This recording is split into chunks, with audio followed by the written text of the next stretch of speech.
Ma, anong nangyari? Bakit kayo umiiyak? Wala ito anak, ayos lang ako. Nanood lang kasi ako ng K-drama kanina kaya ayan. Nakakadala kasi yung eksena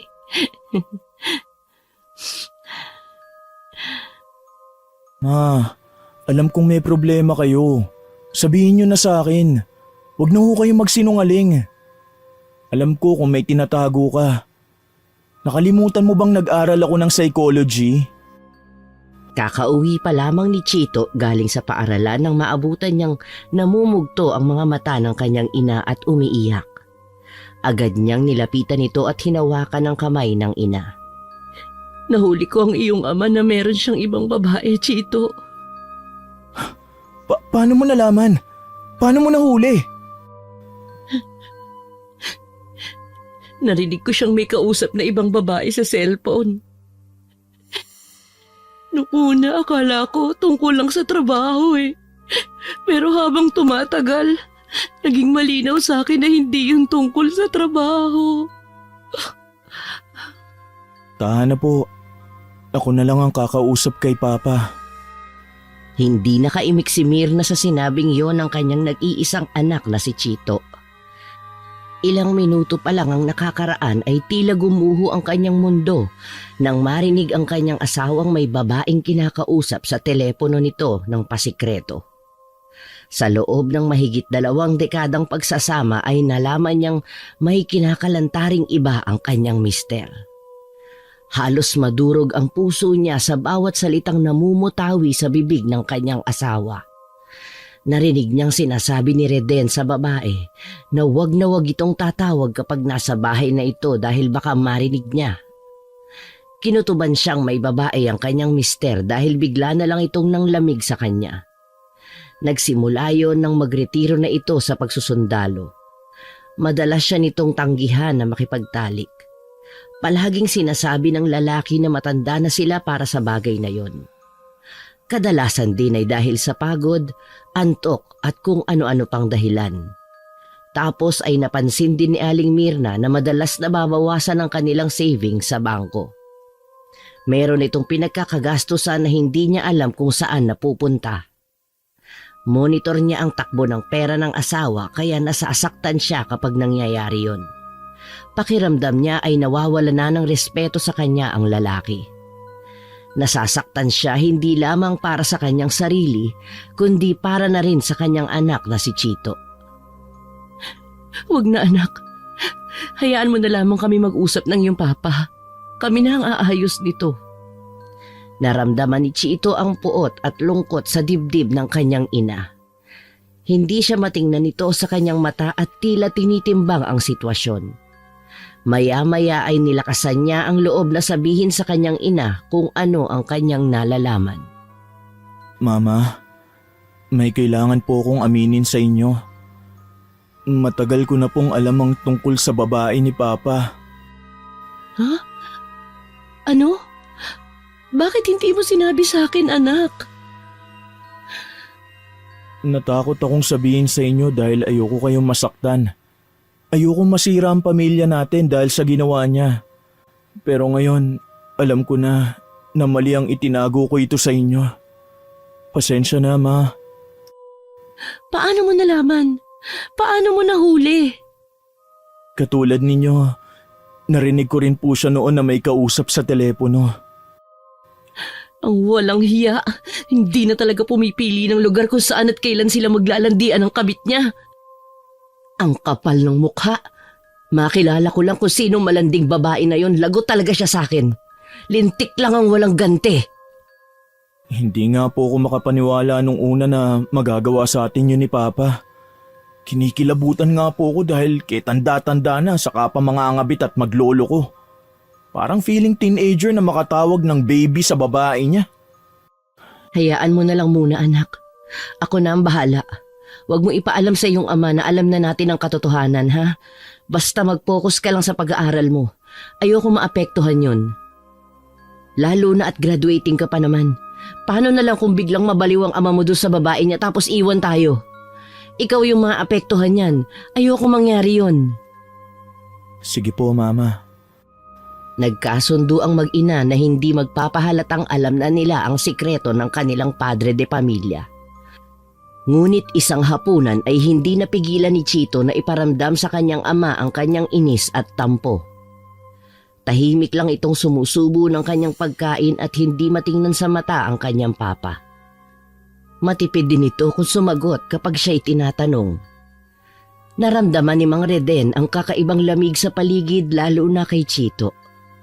Malakas makaramdam ang ama kaya alam na agad nito kung may problema ang isa sa kanila. Kumusta? May bagong balita ba? Ang pag-aaral mo, okay lang ba? Kailan ang graduation? Ayos lang po, Pa. Oh, parang tahimik ka yata. May problema ba? Wala po. Pagod lang po ako. Chito, kung may problema ka, pwede mo namang sabihin sa akin. Kanina ko pa kasi napapansin na may kakaiba sa tinginan yung mag-ina. Galit ba kayo sa akin? O meron ba kayong sikreto na hindi sinasabi? Makikinig ako. Ngunit imbis na sagutin ang lambing ng ama ay biglang tumayo ang binata at diretsong pumasok sa kanyang silid. Anong problema ng anak mo, Mirna? Naku, huwag mo nang intindihin at baka may pinagdadaanan. Ako na lang ang bahala na kumausap sa kanya mamaya. Di ko nagustuhan yung ginawa niya. Para akong nabastos. Ikaw naman, baka pressured lang siya sa school. Ako na lang ang kakausap. Sige.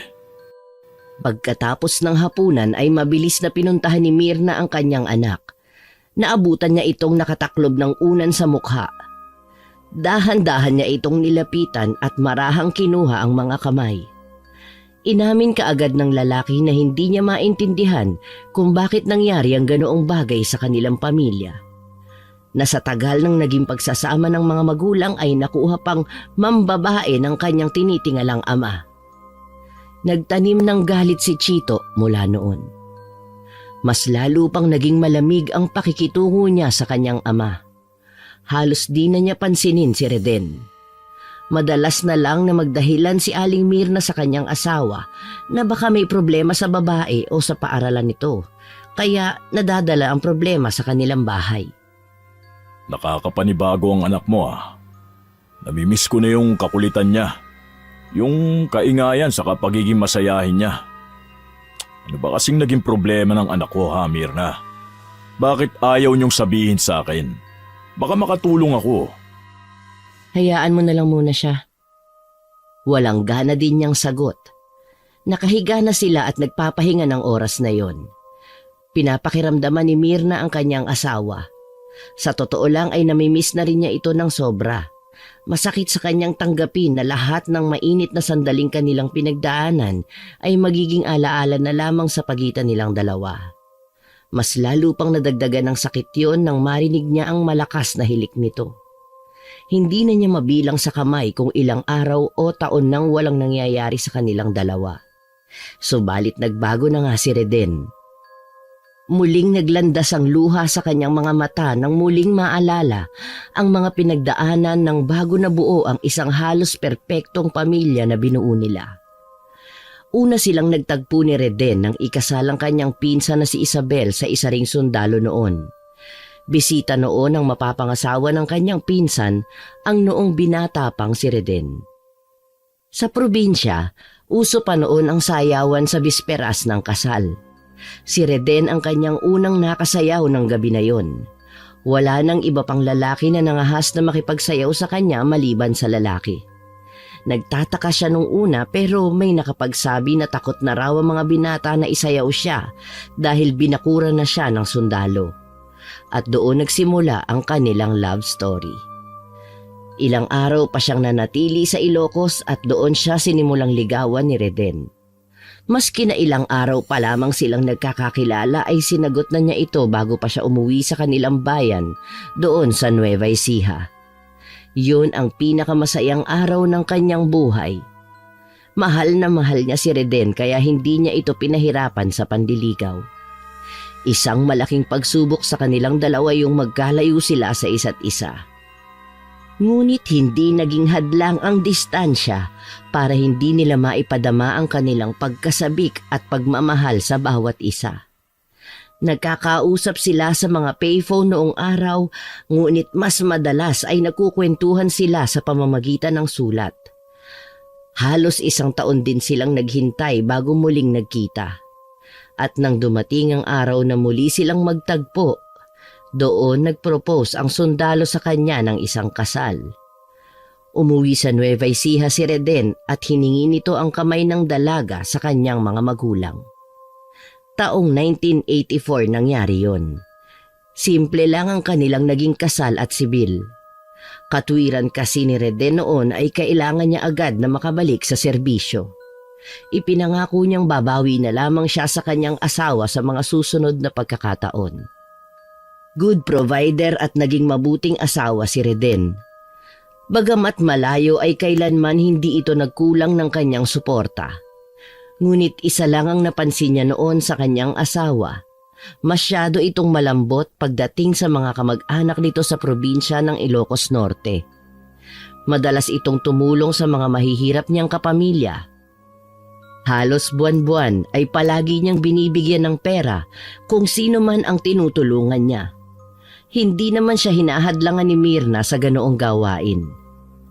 Bagkus ay sinuportahan nito ang asawa, lalo't di naman ito nagkukulang din sa kanya.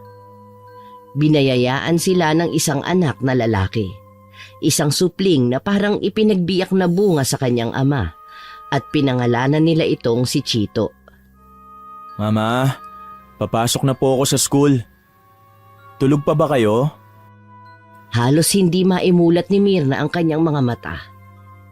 Naririnig niya ang boses ng kanyang anak pero hindi niya magawang sumagot. Tanging mga ungol lang ang kanyang nagawa. Narinig ni Chito ang mahihinang ungol mula sa silid ng ina, kaya agad siyang nagmadali na makapasok. Nakita niyang nanginginig na tila nilalamig ang ina. Mama, anong nangyari? Sinalat niya ang noo ng ina at agad na napansing mainit ang katawan nito. Inaapoy ka ng lagnat, Diyos ko! Ma, bakit? Agad siyang naghanap ng basang tuwalya at inilagay ito sa noo ng ina. Kasunod ay kumuha siya ng thermometer para sukatin ang lagnat nito. Habang hinihintay ang resulta, hinaplos niya ang kamay ng ina at sinigurong komportable ito. Kaya mo ba? O dadali na po kita sa ospital? Walang naging tugon ang ginang. Kaya naman nagdesisyon ang binata na dalhin na sa ospital ang ina.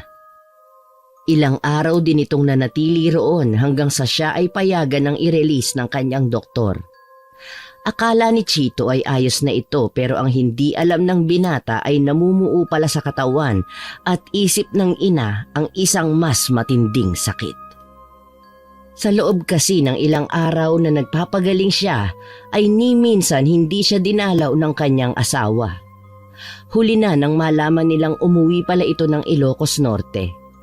Nalaman na lang nila ito nang tumawag sa telepono para magpaalam. Sinabi nitong may importanteng bagay itong gagawin doon. Naisip ni Mirna na wala na talagang pakialam sa kanya si Reden. Para siyang sinampal ng katotohanang hindi na siya pinahahalagahan ng kanyang asawa dahil iba na ang priority nito. May mas importanteng tao na itong pinupuntahan kaysa sa dalawin siya at kumustahin ang kanyang lagay sa ospital. Nagkaroon siya ng depresyon dahil sa labis na pag-iisip. Isang klase ng sakit na kapag inaatake ay hindi siya makatulog at hindi makakain. Halos magdadalawang linggo nang hindi umuuwi ang kanyang asawa. Labis na siyang nag-aalala dahil baka hindi naman talaga kamag-anak ang inuwian nito kundi ang kabit niya. Napatingin siya sa nakakwadrong wedding picture nila ng asawa. Kinuha niya yon at niyakap ng mahigpit. Muli niyang sinariwa ang kanilang nakaraan. Napapangiti siya nang maalalang hindi rin naman naging madali ang kanilang pinagdaanan dahil noong nalaman ng kanyang ama na isang sundalo ang kanyang nobyo ay mariin itong tinutulan ang pakikipagrelasyon niya kay Reden. Ayaw kasi nito sa sundalo dahil posibleng babaero at maloko sa babae. Ipinaglaban nila ang pagmamahal niya sa lalaki at walang nagawa ang kanyang ama kundi tanggapin ang kanilang naging relasyon. Muling bumalong ang luha sa kanyang mga mata at iyon ang naabutan ni Chito. Oh, umiiyak ka na naman. Anong gusto mo? Labas tayo. Libre ko, Mama. Kakain tayo sa kung saan mo gustong kumain. Wala akong ganang lumabas, Chito. O sige, kung ayaw mo, di magpapadeliver na lang ako ng pagkain natin. Anong gusto mo? Wala. Ayokong kumain. Ma, hindi pwedeng ganyan ka palagi. Cheer up! Magkakasakit ka niyan lalo. Hindi ko talaga kayang isipin na gagawin sa akin ito ng iyong ama, Chito. Pangit na ba ako kaya ipinagpapalit na ako ni Reden? Walang mali sa'yo. Hindi ikaw ang dapat na magkaganyan. Si Papang nagkasala, hindi ikaw. Mas lalo tuloy akong namumuhi kay Papa dahil sa ginagawa niya sa'yo eh. Pagdating niya dito, kakausapin ko na talaga siya. Babalik ba kaya siya sa atin? Natahimik si Chito. Hindi niya alam ang sasabihin niya sa kanyang ina. Hindi na rin kasi normal para sa kanya na matagal nang hindi nagpakita o nagparamdam sa kanila ang kanyang ama. Gayong alam naman ito noong huling tawag niya na idinala sa ospital ang kanyang asawa. Ngunit sadyang tila nawala na ito ng pakialam buhat nang mauwi sa probinsya nila sa Ilocos Norte. Biglang nakita ni Mirna ang hawak ni Chito na cellphone. Bigla niya itong inagaw.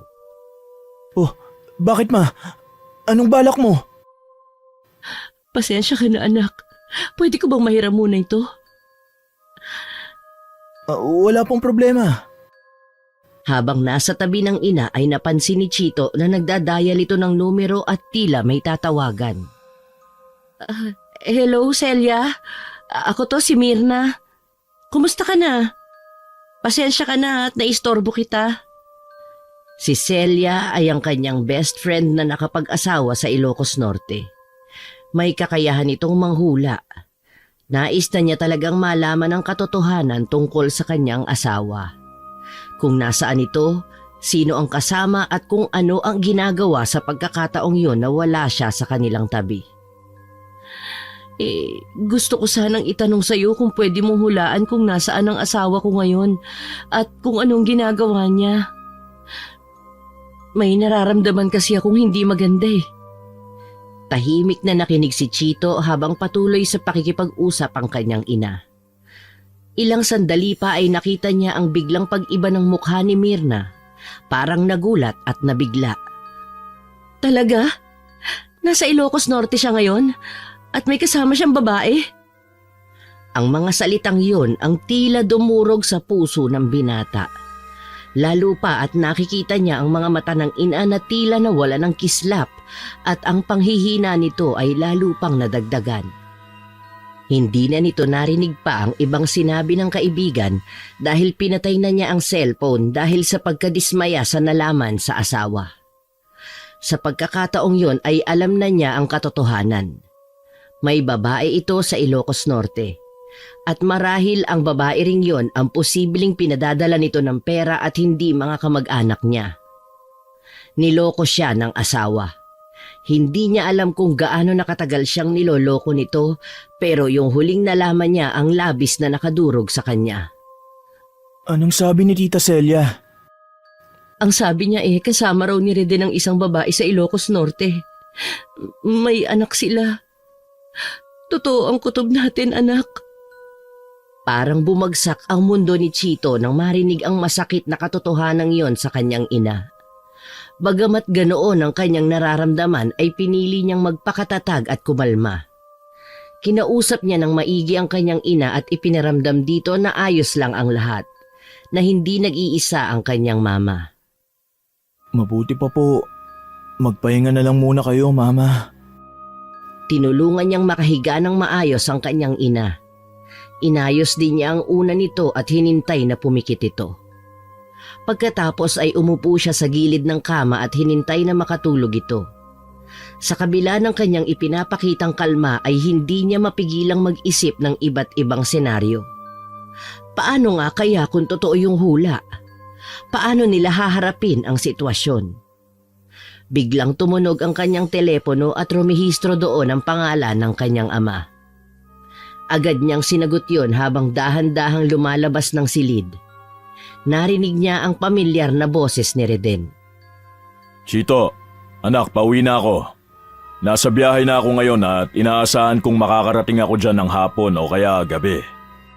Sige po, sasabihin ko na lang po kay mama. Mag-ingat po kayo sa biyahe. Oo nga pala, kumusta na ang mama mo? Okay na ba siya? Mabuti naman at nakuha mo pa pong kamustahin. Ano yon, anak? Wala po. Sige na, Papa. Marami akong pasalubong sa inyo. Mga iba't ibang produktong pagkain galing ng Ilocos Norte. Naku, matutuwa ang mama mo sa mga ito, sigurado ako. Nag-abala pa ho kayo. Mas matutuwa po sana si mama kung noong nasa ospital siya umuwi ka at sinamahan man lang siya. Pasensya na, anak. Hindi ko magawang umuwi nun kasi may importante akong ginawa eh. Hindi ko pwedeng iwan. Pero nasa isip ko na mga oras na yun ang nanay mo. Walang oras na hindi ako nag-alala sa kanya. Talaga ho ba? Parang hindi naman ho totoo. Para kasing pakiramdam ko, wala na kayong pakialam sa kanya. Alam ko na nagtatampo kayo sa akin. Babawi ako, anak. Babawi ako sa mama mo. Promise ko sa iyan. Nais pa sana niyang ituloy ang pagkumpronta sa ama pero ibinabana ng kausap ang tawag. Ilang sandali muna siyang natahimik at nanatiling nakatayo sa harap ng pinto. Nag-isip-isip siya kung paano haharapin ang kanyang ama pagdating nito. Nagdesisyon siyang kausapin na lang ang ama sa tamang panahon kung kailan handa na siya at ang kanyang ina. Mahirap ang kanilang sitwasyon ngunit alam niyang kailangang maging matatag para sa kanilang dalawa. Pagkatapos makapagmuni-muni ay naisip niyang tumuloy na lamang ng kusina at ipagluto ng sopas ang kanyang ina. Alam niyang makakatulong ang mainit na sopas upang ma-relax ang ginang. Pagkatapos niyang magluto ay bumalik na siya sa silid ng ina.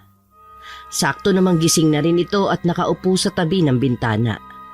Tila may tinatanaw ito sa labas at hinihintay. Mama, nagluto ako ng sopas. Heto po, kain ka na muna po para lumakas ka. Iniabot niya ang umuusok pang mangkok ng sopas sa ina. Tinanggap yun ni Mirna nang may ngiti sa labi at inumpisahang kainin yon ng dahan-dahan. Salamat anak, napaka-sweet mo talaga. Hinayaan na niya munang matapos ang ina bago nito sinabi ang naging usapan nila ng kanyang ama. Dahan-dahan niyang inabot ang mangkok at inilapag yon sa isang tabi bago nagsalita. Ma, may sasabihin ako sa'yo. Ano yon anak? Tumawag po sa akin si Papa. Pauwi na raw po siya at nasa biyahe na. Darating siya mamayang hapon o kaya sa gabi. Nakita ni Chito ang biglang pagbabago sa ekspresyon ni Mirna. Ang mga mata nito'y nagliwanag at ang kanyang labi ay nagkaroon ng bahagyang ngiti. Halata rin ang kasabikan at tuwa sa boses ng ina. Parang bigla itong sumigla. Talaga anak? Uuwi na si Papa mo? Opo, yun ang sabi niya. Ay, salamat naman sa Diyos. Kailangan ko magpahinga para may lakas akong salubungin siya mamaya. Salamat, anak. Habang pinapanood niyang bumalik si Mirna sa pagtulog, nagdasal si Chito na sana'y magdala ng kapayapaan at kalinawan ang pagdating ng kanyang ama. Pagdating ng hapon ay tila nagkaroon ng isang himala sa bahay na yon. Biglang nanumbalik ang sigla ni Mirna. Sa nalamang uuwi na ang kanyang asawa ay naghanda ito ng isang masaganang hapunan.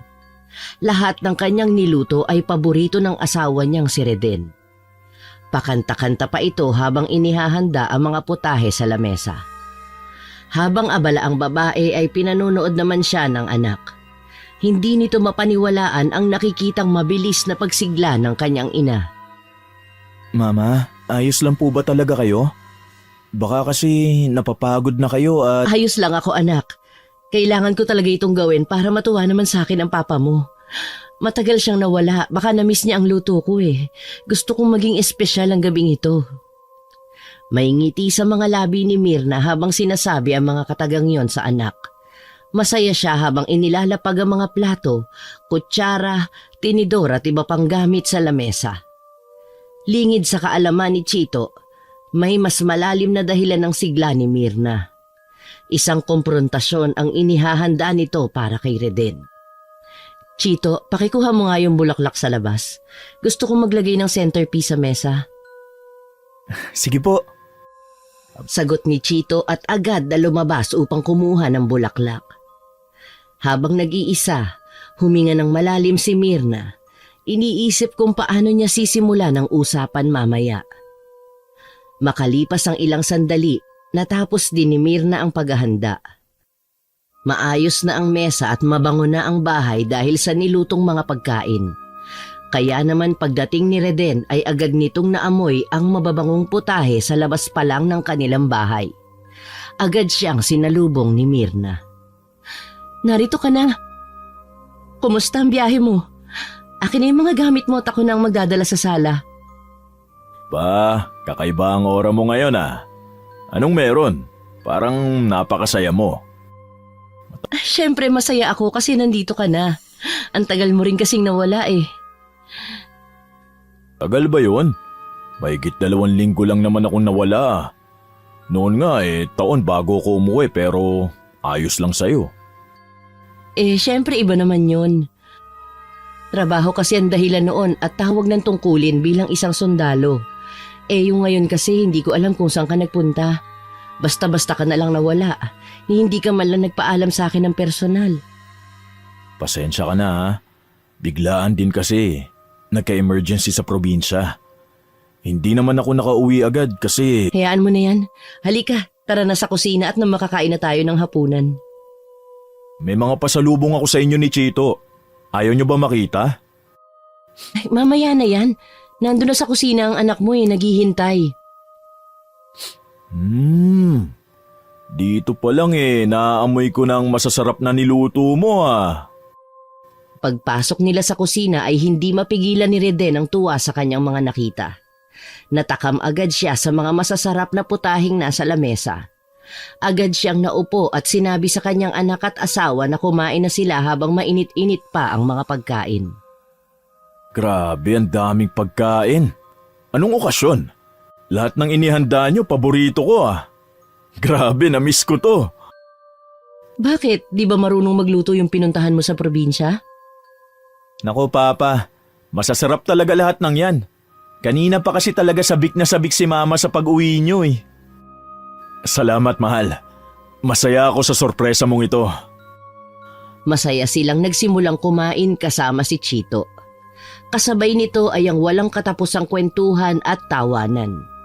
Pagkatapos nilang kumain ay naglabas ng inuming nakalalasing si Mirna at inaya ang kanyang mag-ama na uminom. Ngayon lang ako mag-aaya ng ganito huwag niyo akong tanggihan. Ang totoo niyan, pagod ako at wala sana talaga akong ganang uminom pero dahil ikaw ang nag-aya, aba, makakatanggi ba ako? Habang patuloy ang inuman, nagsimula ng magkwento si Reden. Alam mo mahal, kawawa sila ngayon dun sa probinsya. Sinalanta sila ng bagyo. Halos wasak-wasak ang mga kabahayan. Nakakaawa mga kamag-anak ko doon. Ganun ba? Ang totoo niyan, may umutang nga sa aking kamag-anak Kinailangan niya ng pampagawa ng bahay dahil nasira nga ng bagyo ang bahay nila. Nakaramdam ng inis at galit si Mirna dahil alam niyang nagsisinungaling na ang kanyang asawa. Ramdam niya ang panlalamig sa kanyang dibdib habang patuloy na nagsasalita si Reden. Hindi na niya mapigilan ang sarili at huminga siya ng malalim bago magsalita. Pilit niyang pinipigilan ang sarili na magalit. Magkano ang ipinahiram mo? Nasa 85,000. Ano? 85,000? Nagpautang ka ng ganong kalaking halaga? Parehas na nagulat ang mag-ina sa nalamang yon mula kay Reden. Nag-init kaagad ang dugo ni Mirna. Sigurado ka bang kamag-anak ang pinuntahan mo sa Ilocos Norte? Napatingin ng diretso sa kanya ang kanyang asawa. Iba ang naging dating ng tanong na yon kay Reden. Parang nahimigan ito na hindi natuwa si Mirna sa nasabi niyang nagpautang siya ng pera sa kanyang kamag-anak. Nanibago siya roon dahil dati pa naman nasuportado siya nito sa kanyang ginagawang pagtulong. Kaya para hindi mag-alala ang ginang ay hinawakan nito ang kanyang kamay at ipinangako ang isang bagay. Babayaran din naman niya agad, mahal. Kailangan lang daw talaga nila. May babalik din ang pera natin, huwag ka mag-alala. Loloko mo ba ako, Reden? Napatayo si Chito nang marinig sa kanyang ina ang tanong nito sa kanyang ama. Kinabahan siya at inihanda ang sarili sa mga posibleng magiging sagutan ng kanyang mga magulang. Alam niyang sa gabing yon ay lalabas na ang katotohanan. Inuulit ko, Reden. Sigurado ka bang kamag-anak mo ang pinuntahan mo sa Ilocos Norte? Napatingin si Reden kay Chito na tila humihingi ng tulong o suporta, ngunit walang sinabi si Chito.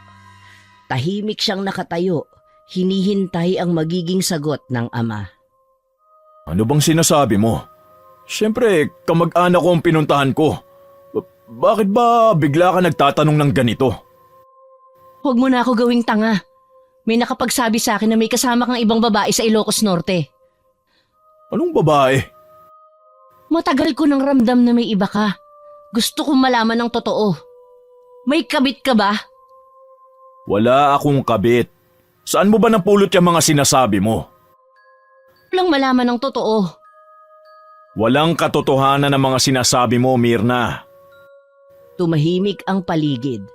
Ramdam ni Chito ang bigat ng sitwasyon, habang si Mirna naman ay nag-iisip ng tamang salita na maaari niyang maisumbat sa kanyang asawa.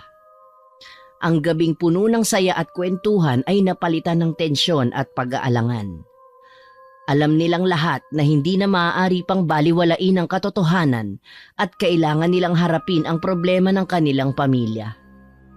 Natigilan si Reden at wala siyang nagawa kundi ang titigan ang kanyang asawa.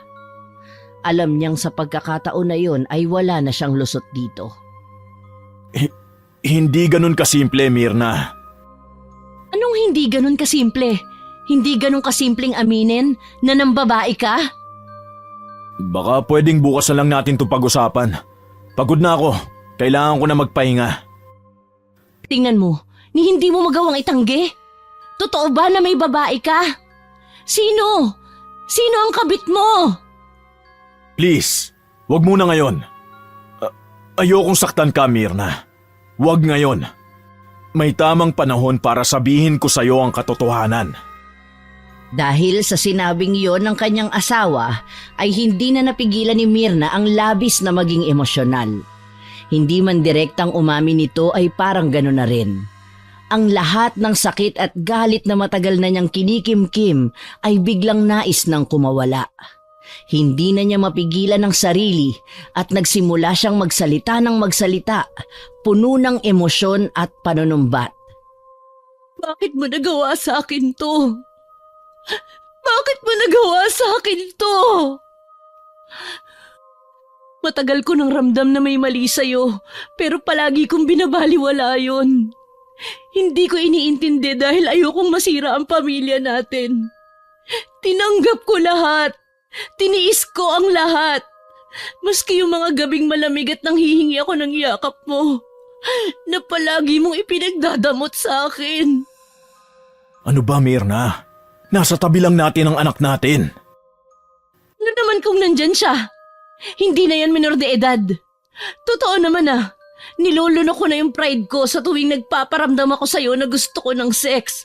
Pero anong ginagawa mo? Palagi mong sinasabi na pagod ka na matanda na tayo.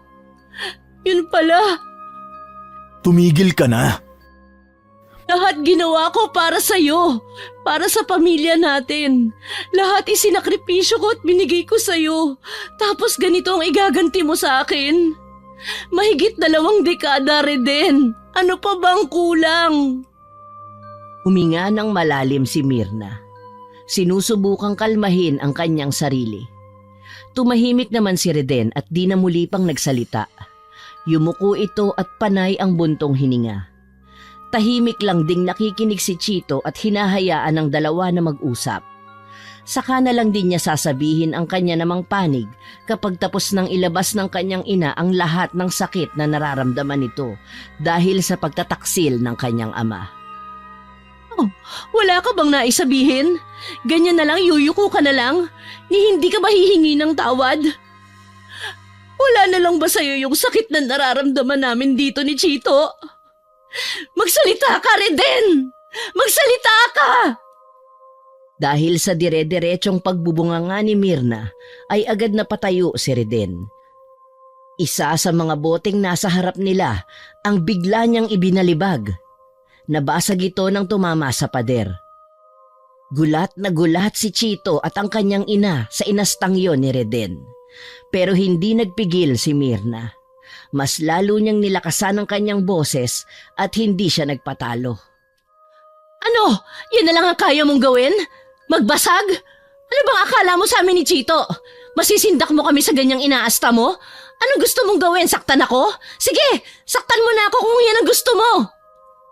Hindi na napigilan ni Mirna ang mga luhang tumutulo sa kanyang mga mata. Si Chito namumutla sa gilid at hindi makapaniwala sa nasasaksihan.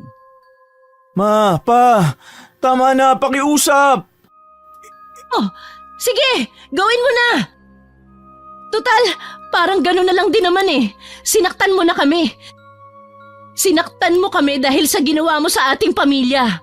Hindi mo kami iniisip ni Chito. Habang nagsasalita si Mirna, nakita niyang unti-unting nagbabago ang anyo ni Reden. Namutla ito at maya-maya ay hinawakan nito ang kanyang dibdib. Bigla na lang siyang nanigas at ang kanyang mukha ay napuno ng takot. Ang kanyang mga mata ay nanlaki at nagsimula siyang huminga ng malalim at mabilis. Hindi ko sinasadya! Sa isang iglap, tumumba siya sa sahig. Sapu-sapo ang kanyang dibdib. Mama, inaatake sa puso si Papa! Minga ng malalim si Reden. Halos hindi na makahinga. Mirna, Chito. Huwag ka ng ambulansya! Habang nakahiga sa sahig si Reden, ay naging kapansin-pansin na ang kakaiba niyang paghinga. Hirap at malalim. Lalong humigpit ang pagkakahawak niya sa kanyang dibdib na tila nilalabanan ang matinding sakit na kanyang nararamdaman. Ngunit pagkaraan lang din ng ilang sandali ay tuluyan na siyang nawalan ng malay. Habang inaantay ang ambulansya ay nanatiling kalmado lamang si Chito sa kabila ng takot at pagkabigla. Lumapit siya sa kanyang ama na nakahandusay sa sahig. Inayos niya ang posisyon ni Reden. Pinahiga niya ito ng patagilid at siniguradong bukas ang lahat ng mga daanan ng hangin. Reden, gumising ka! Please, wag mo akong iiwan! Nakikiusap ako, lumaban ka! Lumuhod si Chito sa tabi ng kanyang ama at iniba nitong muli ang posisyon ng ama bago sinimulan ang compressions. Inilagay ni Chito ang kanyang mga kamay sa gitna ng dibdib ni Reden at nagsimulang magbigay ng chest compressions. 1, 2, 3. Binibilang niya ang bawat pagtaas at pagbaba ng kanyang kamay sa dibdib ng ama. At nang dumating sa tamang bilang ay binigyan niya ng rescue breath si Reden. Sinusubukang maibalik ang kanyang paghinga. Paulit-ulit niya iyong ginawa. Ang bawat kompres at bawat hinga ay puno ng pag-asang maililigtas niya ang sariling ama. Papa, laban! Ilang sandali pa ay narinig na nila ang tunog ng paparating na ambulansya. Si Chito ay nagmamadaling lumabas upang salubungin ang mga magre-rescue. Dito po, bilis! Agad na pumasok ang mga ito sa loob at mabilis na inasikaso si Reden. Habang inilalagay nila ito sa stretcher, Sina Mirna at Chito ay magkahawak kamay na nagdarasal para sa kaligtasan ng kanilang padre de pamilya. Diyos ko, iligtas mo sa kapahamakan ng asawa ko. Agad na dinala nila ang lalaki sa ospital. Ayon sa doktor na nakausap nila ay atake nga sa puso ang dahilan ng kanyang pagkawala ng malay. Pinuri ng doktor si Chito dahil naikwento sa kanya ni Mirna na ito ang nagbigay ng CPR sa pasyente nila. Mabuti daw yon, sabi ng doktor. Salamat sa mabilis na responde at pagbibigay ng CPR, nakaligtas ang kanyang ama sa tiyak na kamatayan. Habang nagpapahinga si Reden sa kama niya sa ospital, ay tahimik na nagbabantay sa tabi niya sina Mirna at Chito. Biglang tumunog ang cellphone ni Reden. Anak, sagutin mo. Dahil sa utos ng ina ay dinampot nga ni Chito ang cellphone at sinagot ang tawag. Nakarehistro ang pangalang Sheila. Hindi muna siya nagsalita. Hinintay niyang unang magsalita ang nasa kabilang linya. Hello?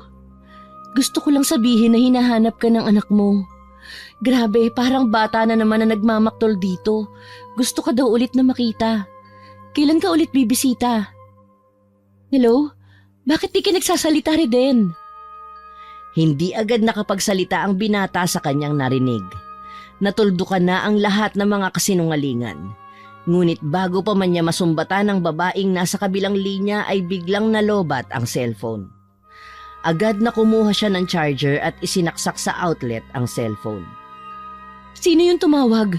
Anong sabi? Yung kabit po ni Papa yung tumawag. Tinatanong niya kung kailan babalik si Papa sa kanila. Hinahanap daw kasi siya ng anak nila.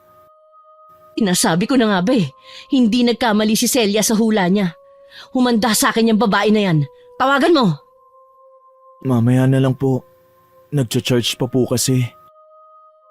Isang oras ang inintay ng mag-ina bago mapuno ang baterya ng cellphone. Nang hugutin ito ni Chito sa charger, ay kaagad niyang tinawagan ang numero ng babaeng huling tumawag sa kanyang ama. Sino ka? Anong kailangan mo sa asawa ko? Bakit mo siya tinatawagan? Ikaw ba yung kabit ng asawa ko?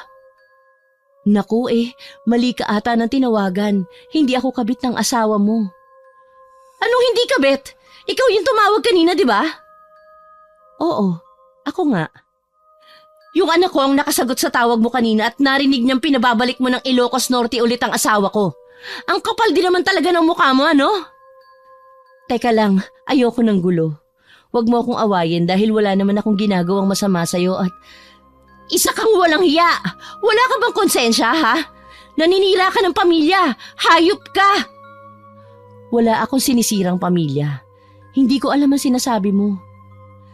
Ngayon ide-deny mo. Pero kanina sobrang nilalandi mo ang asawa ko. Hindi ka pala kontento maging kabit, nagpabuntis ka pa at nagkaanak kayong dalawa? Malandi ka! Nagkakamali ka, hindi ko intensyon na manira. Hindi mo intensyon, pero ginagawa mo. Isa kang kabit, isang ahas na walang pakialam sa ibang tao basta makuha mo lang ang gusto mo. Wala kang respeto sa sarili mo at sa pamilya ng ibang tao. Hindi ko naman gustong mangyari to. Hindi mo gustong mangyari? Pwes tigilan mo na ang kahibangan mo. Kung may natitira ka pang respeto sa sarili mo, itigil mo ng pakikialam sa pamilya namin. Hindi ka kailanman magiging parte ng buhay ng asawa ko. Pasensya ka na pero hindi ko magagawa yun. Hindi magagawa. Binabalaan kita ha. Tigilan mo ng pangungulit sa asawa ko. Kung kailangan mo ng pera, sige sabihin mo kung magkano ang kailangan mo. Wala akong presyo. Hindi ko sinisira ang pamilya ninyo. Hindi mo alam kung ano ang sinasabi mo, Mirna. Kaya tumigil ka na sa pang-iinsulto sa akin. Ayaw mo palang naiinsulto bakit ka kumakabit? Bakit mo nilandi ang asawa ko? Pokpok ka! Kabit! Higad! Wala kang karapatan sa asawa ko! Tigilan mo na ang panggugulo! Biglang tumahimik sa kabilang linya. Ngunit panandalian lamang yon. Nakatanggap si Mirna ng isang klase ng sagot na tila di naaapektuhan ng kanyang kausap sa mga sinabi niyang pang-aalipusta. Ang kawalang respeto nito sa kanya ang mas nagpahusto sa galit at sa kanyang mga hinanakit. Tumigil ka na, ha? Hindi ako kabit. Kung gusto mo, isaksak mo na sa baga mo yung si Reden. Bastos ka! Ang kapal talaga ng mukha mo. Alam mo, hindi ko talaga maintindihan kung bakit may mga katulad mong babae na kayang manira ng pamilya para sa sarili nilang kaligayahan. Tuluyan ng tumahimik ang babae sa kabilang linya. Subalit hindi pa rin nagpaawat si Mirna. Maya-maya ay may narinig siyang isang matinis na boses ng isang babae. Tinawag niyang mama ang kausap nito sa telepono. Nawala ang focus ng babae kay Mirna. At doon itinodo niya ang pang-aaway dito. Naisip niyang pagbantaan ito bago tapusin ang tawag. Kita ko hindi mo titigilan ng panggugulo sa pamilya namin. Hindi ako natatakot. Wala naman akong ginagawang masama. Pagkatapos ng matindi at marahas nilang pag-uusap, ay pabagsak na binitawan ni Aling Mirna ang cellphone ng kanyang asawa. Nang hihina itong napaupo, mabilis namang inalalayan ni Chito ang ina upang makaupo ito ng maayos. Anak, ginawa ko na ang dapat. Mula noon ay isinumpa na ni Mirna sa kanyang sarili na gagawin niya ang lahat para gawing impyerno ang buhay ng babaeng yun. Ang inis, sakit at galit ang nag-udyok sa kanya upang magplano ng isang paghihiganti. Pagkalipas ng ilang araw ay nakalabas na ng ospital si Reden. Nagsimula silang bumalik sa kanilang normal na buhay, ngunit kailangang gawin ng ginang ang isang bagay para sa kapayapaan ng kanyang isip. Isang umaga habang nag-aalmusal ang pamilya, nagpaalam si Mirna sa kanyang asawa. Reden, kailangan kong umuwi muna saglit ng Nueva Ecija. May aasikasuhin lang ako. Gusto kong dalawin ng mga magulang ko. Ha? Sasamahan kita. Matagal ko na nga rin di nakikita sila nanay at tatay eh. Kumusta na ba sila? Mabuti naman sila pero huwag ka nang sumama. Ako na lang. Ayoko maabala ka. Alam ko naman na maraming naghihintay sa iyong trabaho sa negosyo mo. Saglit lang naman ako babalik din ako kaagad. Kung ayaw mo magpasama, ayos lang naman. May kailangan ka ba? Wala. Bibigyan kita ng pera. Ibili mo ng pasalubong sina tatay. Oo, Reden. Salamat. Siguradong matutuwa si tatay sa mga bibilin kong pasalubong nito. Kinuha niya ang perang inaabot sa kanya ng mister. Ngunit sa kanyang isip, iba ang plano niya para sa pera na yon. Balak niyang gamitin ang pera para bayaran ng taong magtatrabaho para sa kanya. Isang tao na makakatulong para sa kanyang paghihiganti. Napangisi siya at yun ay kaagad napansin ng kanyang anak na si Chito. Subalit naghintay muna ang binata ng tamang oras upang komprontahin ang ina. Saka lamang siya nagbukas ng saloobin nang pumasok na sa trabaho ang kanyang ama. Si Reden ay matagal nang nagnenegosyo. Isang hardware shop ang kanyang inaasikaso. Ipinatayo niya ang negosyong yon gamit ang perang nakuha niya mula sa pagreretiro bilang sundalo. Habang abala si Mirna sa pag-aayos ng mga pinagkainang plato, ay lumapit sa kanya si Chito. Ang mukha ng binata ay puno ng pag-aalala. Alam ni Chito na may pinaplano ang ina at batid niyang hindi yun maganda. Pwede po ba tayo mag-usap? Ano yun, anak? May problema ba? Ano po talagang plano nyo? Ba't biglaan naman yata yung pag-uwi ninyo? Nasabi ko na sa papa mo yung dahilan, di ba? Yun lang yun. I'm sorry po, pero parang may nararamdaman akong di maganda eh. Pambihira ka naman, bata ka. Ano namang gagawin kung hindi maganda? Ma, huwag mo nang ituloy kung ano man yung pinaplano mo. Hindi tamang maghiganti tayo.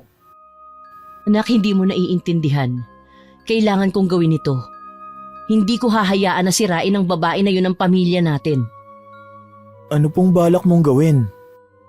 Hindi mo na dapat malaman, anak. Ako nang bahala doon. Kailangan ko lang tong gawin para matahimik na ako. Kailangan kong gumanti. Ayos lang ako, anak. Huwag mo na akong alalahanin. Alam ko ang ginagawa ko. Huwag ka sanang magagalit sa akin, Mama. Kasi Kaya ako lang naman sinasabi ang mga bagay na to dahil ayoko masaktan kayo. Ayoko ring mapahama ka sa kung ano man ang pinaplano mo. Mahal kita, Mama. Tayo na lang dalawa dito ang talagang magkakampi. Isa pa, ilang araw na lang po graduation ko na. Importanteng araw yun sa akin. Ayokong wala ka. Gusto kong makita ka ron. Gusto kong makita na proud ka sa akin. Palagi naman akong proud sa'yo eh. Mula pa nung maliit ka, palagi kong ipinagsisigawan lalo na sa mga kamag-anak natin kung gaano ka katalino at kabait. Alam ko yun. At saksi po ako doon. Salamat sa lahat-lahat, Mama. Sa mga naging sakripisyo mo sa akin. Ano ba yan? Nagdadramahan na tayo dito. Naiiyak ako eh. Baka mamaya pag sumakay ako ng bus pag-isipan pa ako ng mga pasahero na broken dahil sa namumugto kong mata. Mama naman, nagawa pa magbiro. Sige na, huwag ka nang umalis. Huwag mo nang ituloy yung plano mo.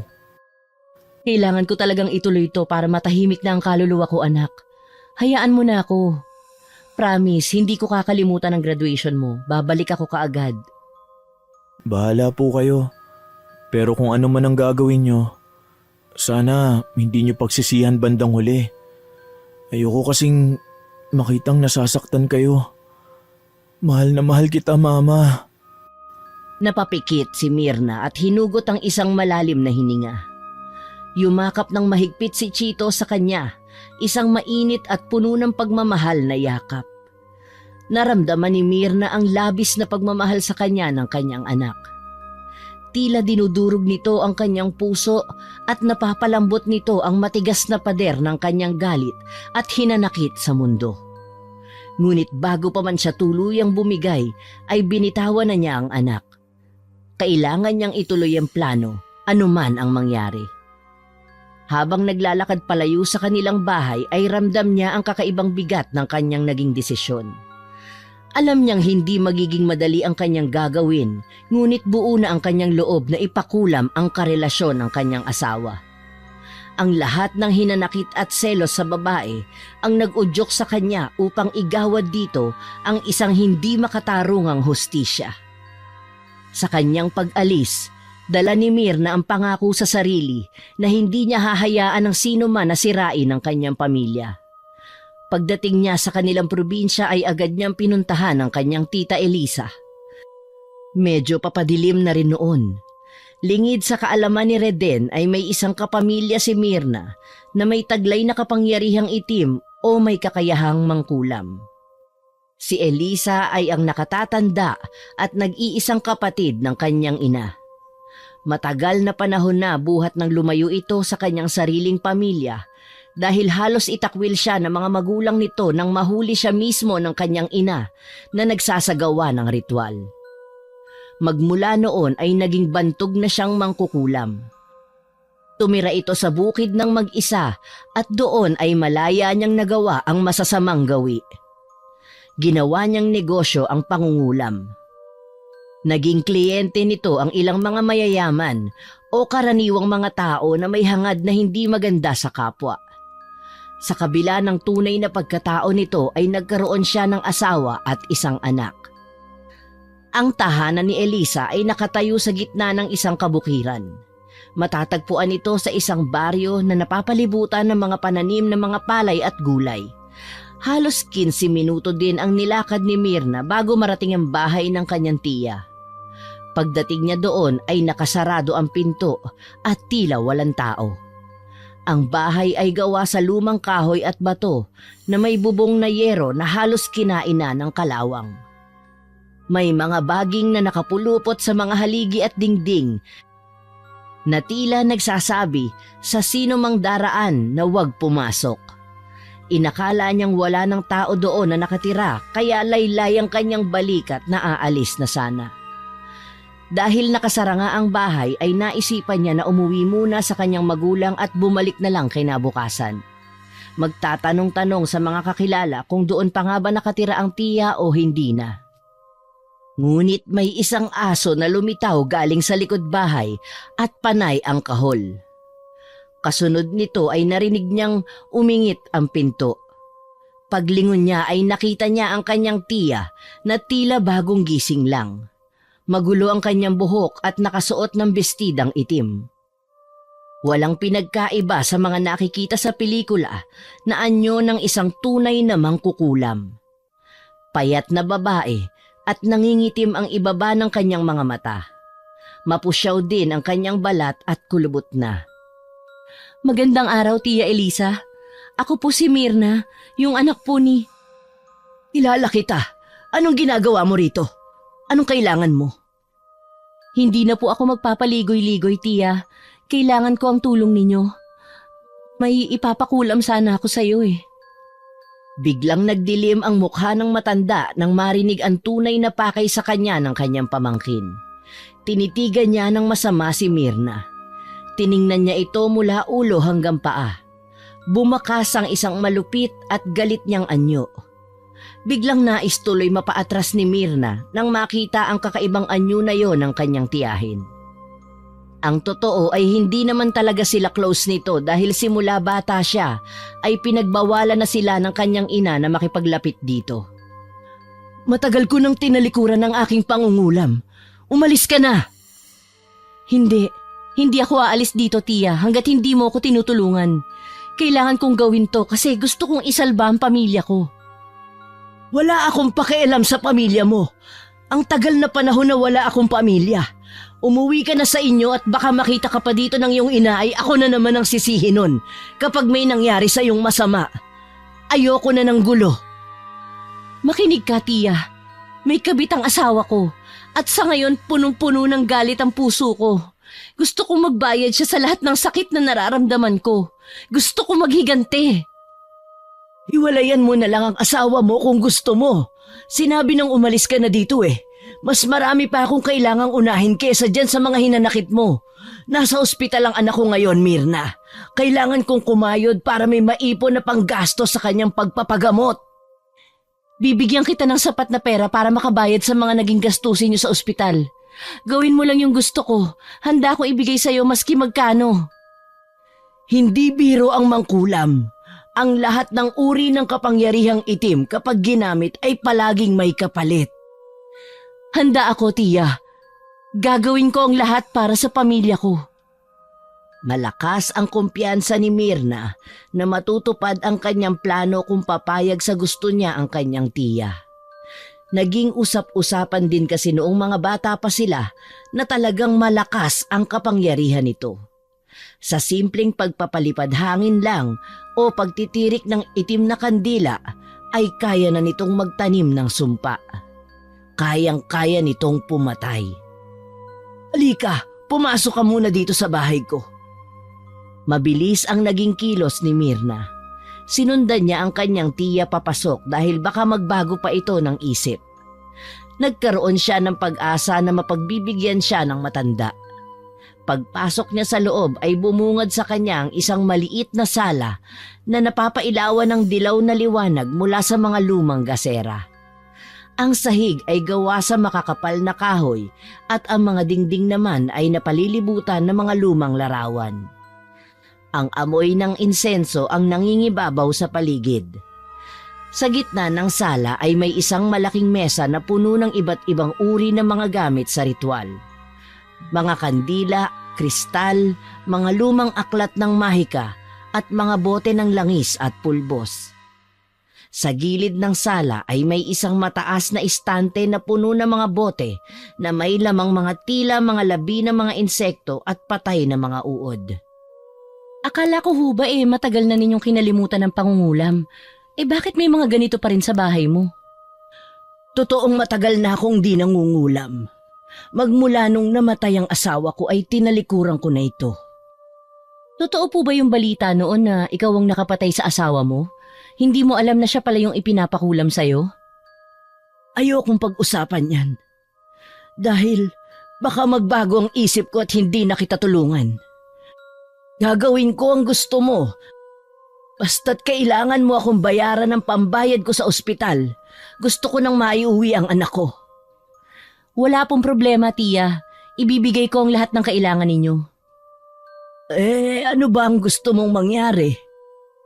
Gusto kong papangitin mo ang mukha ng kabit ng asawa ko.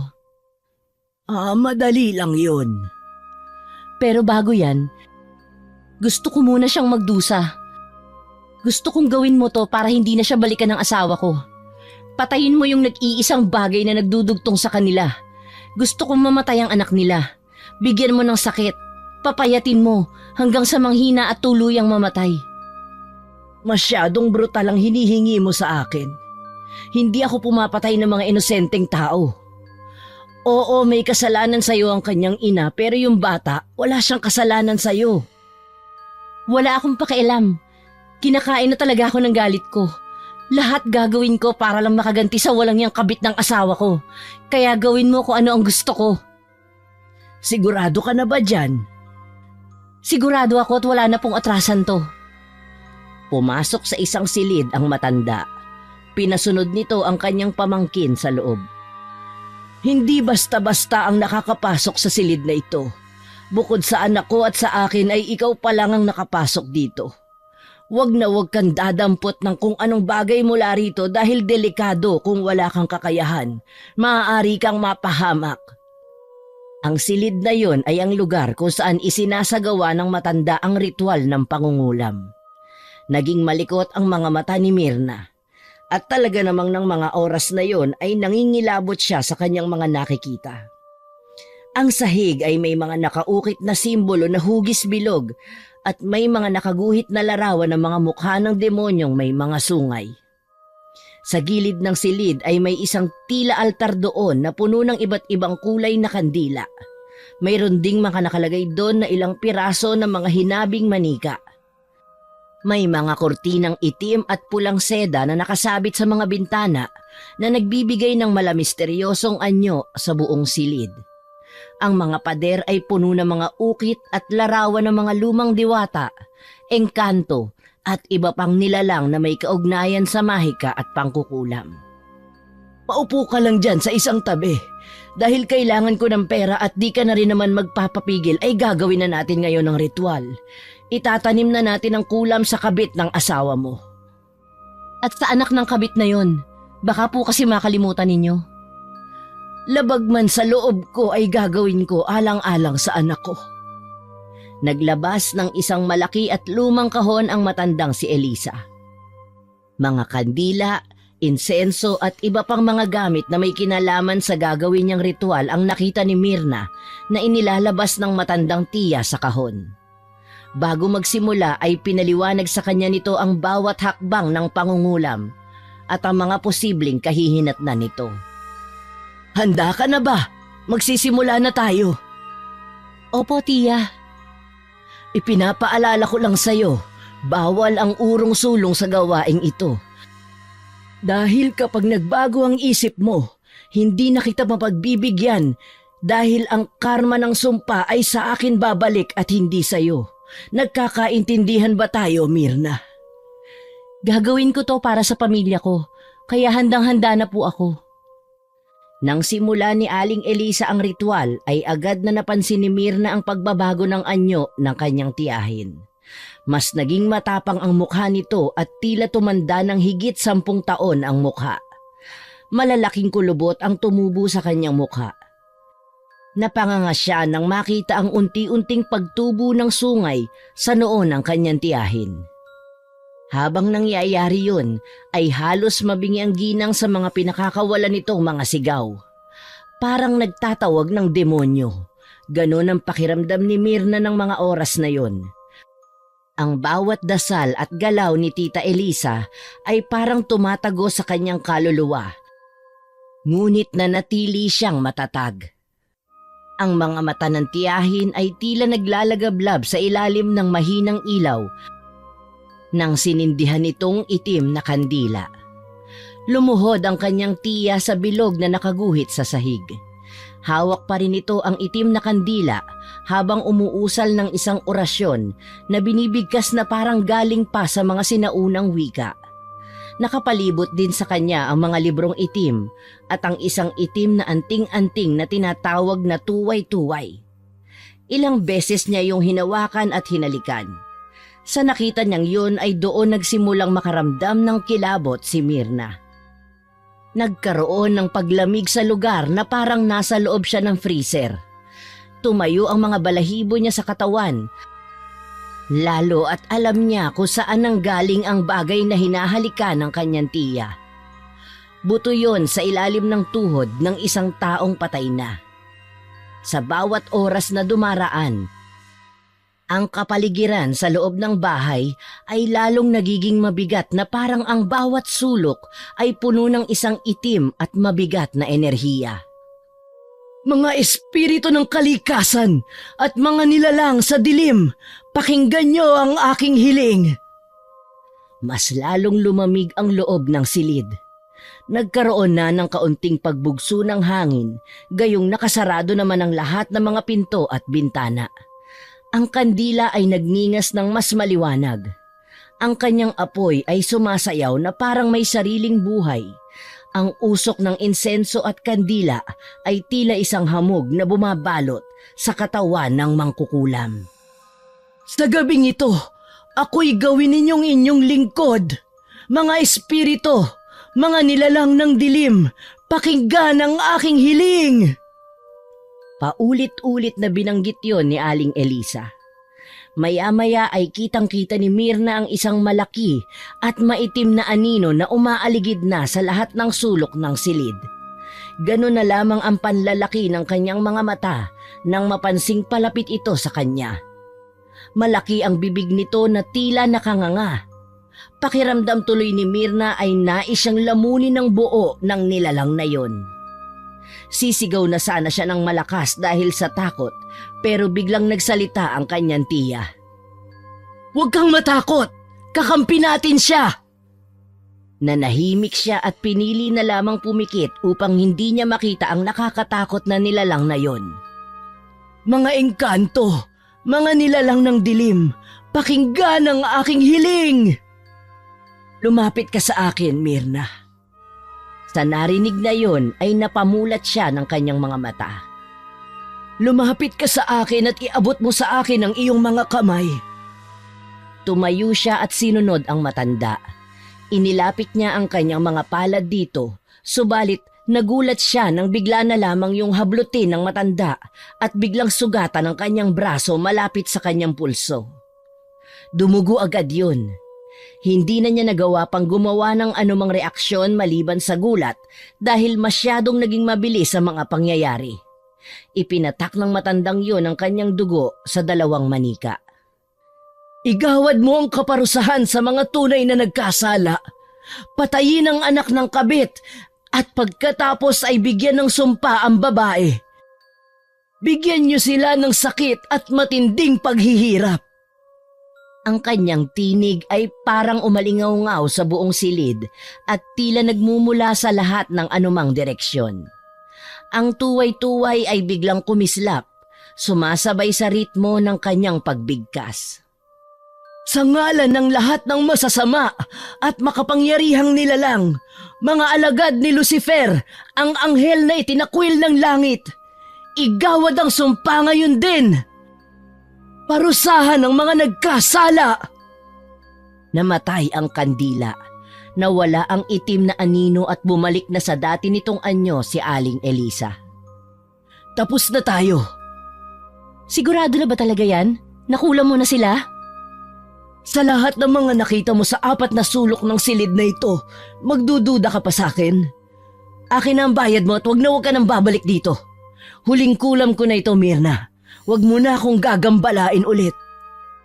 Ibinigay niya ang bayad niya sa matanda at tulad ng sabi nito ay tahimik na nga siyang lumabas ng bahay nito. Gabi na at madilim na ang kapaligiran ng mga oras na yon, subalit wala siyang pakialam. Tigib ng iba't ibang emosyon ang kanyang dibdib. Natupad na ang kanyang nais. Nakapaghiganti na siya sa babaeng pinagseselosan niya ng labis. Sa wakas ay babalik na ng buo sa kanila ang kanyang asawa. Napapangiti siya habang binabagtas ang madamong pilapil palabas ng lugar na yon. "Sabi ko naman sa iyo hindi ka uubra sa akin, kabit ka. Tingnan ko lang kung hanggang saan ang tatag mo ngayon."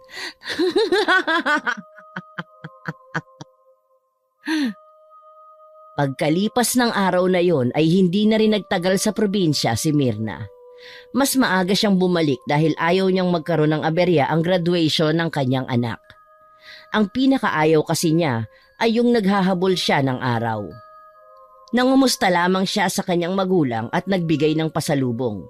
Isang gabi lang din siyang natulog doon at saka siya nagpaalam na uuwi na. Ramdam ng kanyang ama na tila may mali sa kanya at tinanong pa nga kung nagkakaroon ba sila ng problema ni Reden, pero itinanggi niya na meron silang problema. Hindi na rin niya binanggit sa kanyang mga kapamilya ang pagdalaw niya at paghingi ng tulong sa kanyang tiya hanggang sa bumiyahe na rin siya pauwi kinabukasan. Pagdating sa kanilang tahanan ay naabutan niya si Chito na nakatambay sa sala at nanonood ng pelikula sa telebisyon. Anak, narito na ako. Oh, akala ko ba ilang araw ka po dun? Ang bilis nyo rin palang uuwi, Mama. Diyos ko naman, Chito, para mo namang sinabi na parang ayaw mo na akong umuwi. Hala, hindi naman po sa ganun. Nagulat lang po ako. Ano, kumusta po sina Lolo? Hindi ba nila hinanap ang paborito nilang apo? Tinanong ka nga eh, bakit daw hindi ka sumama?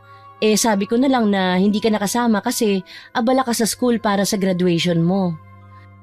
Inimbitahan ko na rin pala sila anak na dumalo. Salamat at in-invite mo sila, Mama. Gusto ko after graduation ko magsa-celebrate tayo. Ilabas natin sila. Ipasyal sa mga magagandang lugar dito. Ipagsa-shopping tapos kumain tayo sa masarap na restaurant. Walang problema anak, isi-celebrate talaga natin ang graduation mo. Ay, ang saya-saya ko talaga. Parang kakaiba po ang aura nyo ngayon Bakit? Ano ba ang nakikita mo sa akin ngayon? Nakainom po ba kayo ng Happy Pill? Ang saya-saya nyo po eh.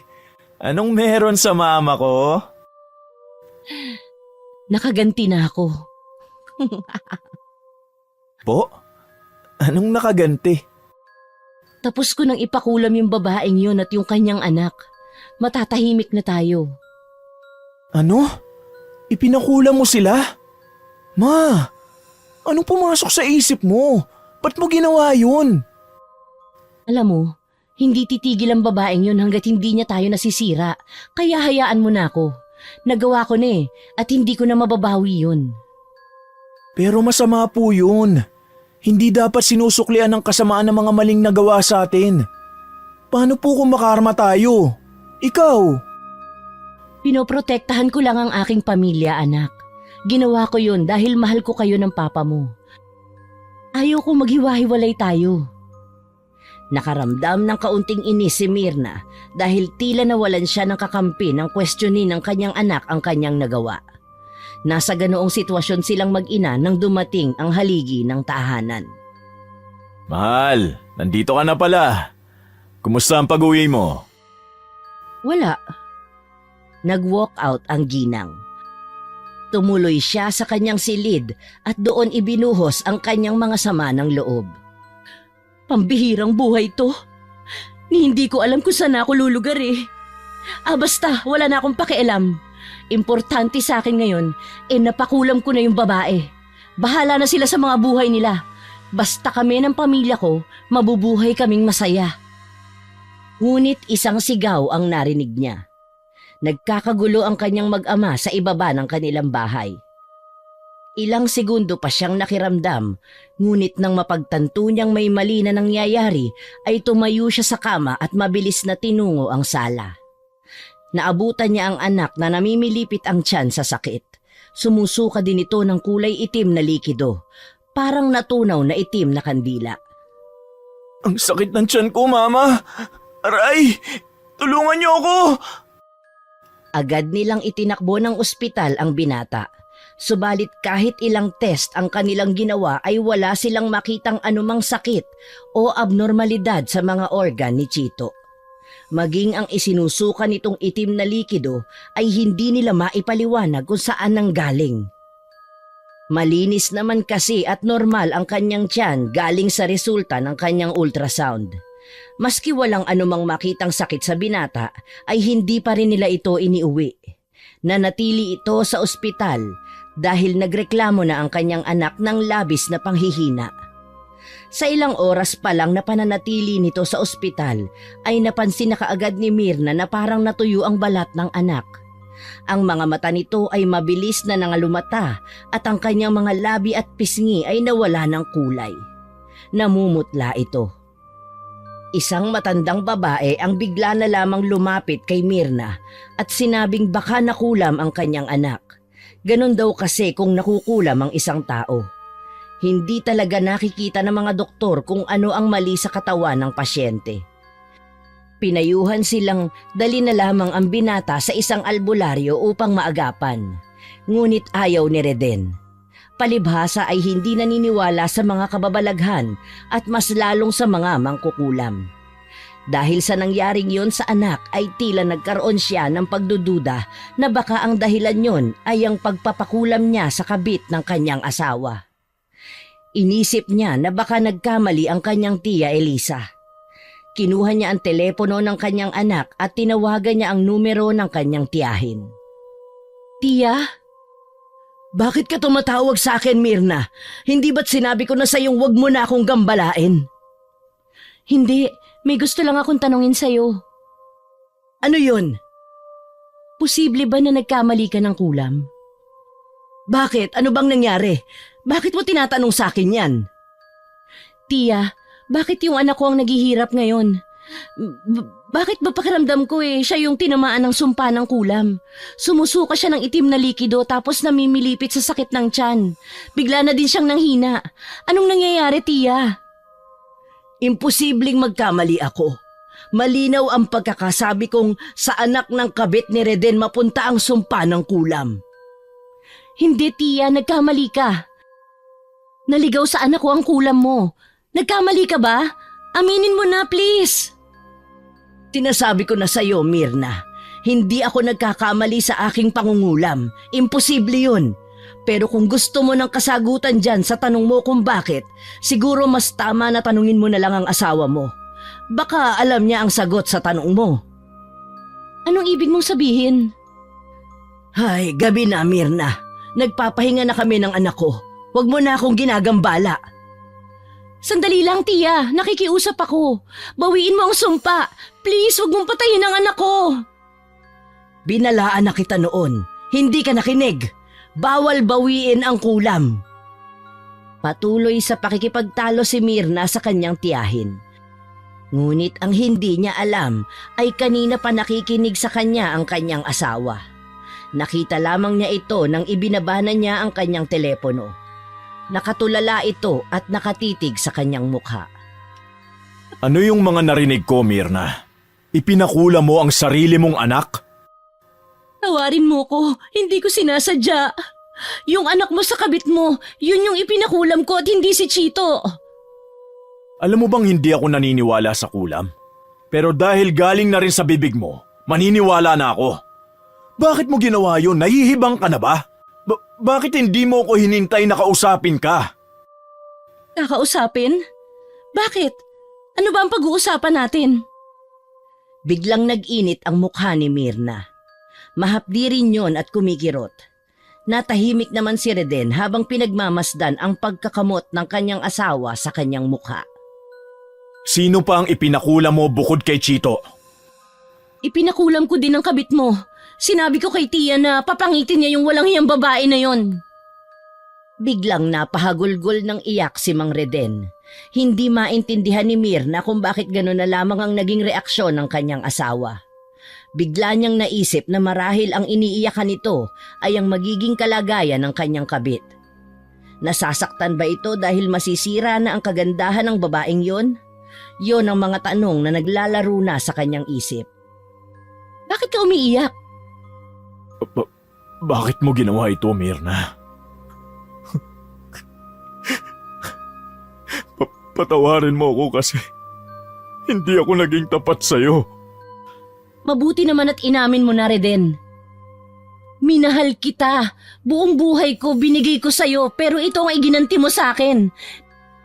Nagawa mo ng mambabae, nagkaanak ka pa. Makinig kang mabuti sa akin, Mirna.